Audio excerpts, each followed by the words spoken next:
Oke, selamat siang semuanya.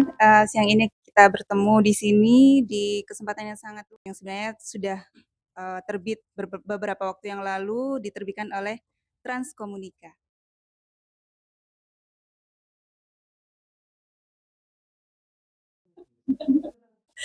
Saya sebenarnya mulai uh, kecil sih, SMA lah, yang mulai benar-benar nulis gitu dulu. Karena zaman dulu ya, karena saya ini termasuk produksi tahun 80-an, jadi mesin ketik nggak punya, apalagi komputer, laptop, apalagi ya. Jadi saya beli buku, saya tulis pakai pulpen gitu. Kalau salah ya dicoret-coret gitu. Habis gitu bacanya yang harus melewati yang dicoret-coret tadi itu.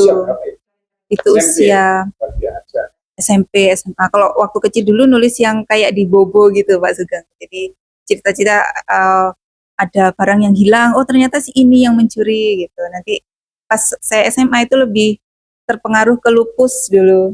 Lupus jadi cerita-cerita yang komedi yang bikin ketawa gitu, yang tadi plot twistnya nggak nyambung itu sebenarnya. Tapi teman-teman sering nungguin tulisan saya ya, yang dicoret-coret itu yang mereka baca. Habis gitu ketika kuliah off semuanya, dan alhamdulillah sekarang ada Lingkar Sastra, jadi bangkit lagi keinginan untuk menulis tadi. Mbak Chandrika bagaimana? Mulai kapan menulisnya? Menulis cerita seperti ini pernah dulu dari SMA, kan sering ada tugas buat cerpen. Pokoknya saya tuh harus dikasih deadline, dikasih tugas, nanti pernah nulis. Kalau menulis sendiri yang santai-santai itu dari menulis buku harian, Pak. Nulis buku harian dari SD sih kalau nulis buku harian. Tapi kalau yang serius-serius tuh, ya kalau ada tugas, ada deadline, itu nulis. Kalau yang ingin nulis seperti ini, kadang-kadang kalau nggak ada deadline dan tugas tuh setengah tuh sudah ditinggal, terus nggak selesai. Itu seringnya. Seperti itu. Kalau saya sama Mbak Chandrika, saya nulisnya pertama kali diary, Pak. Diary saya udah sekarung mungkin. Bisa ditulis ulang menjadi novel. Nah, itu Pak, saya kepinginnya seperti itu Bu Ulfa. Jadi banyak sekuen-sekuen ya. Jadi ini saat saya marah di usia sekian, saya marah sekian, ini tuh ada jalur ceritanya. Iya. Jadi saya kepengen sebenarnya nulis seperti itu, cuman nggak tahu gimana caranya. Insya Allah saya akan belajar di Lingkar Sastra ini. Jadi diary saya itu sekarung dengan banyak cerita dan banyak emosi yang pasti emosi. Jadi marah itu ya masih marah dan seterusnya, sampai sekarang pun saya masih nulis diary. Wah. Saya masih punya diary. Jadi mungkin mereka berdua.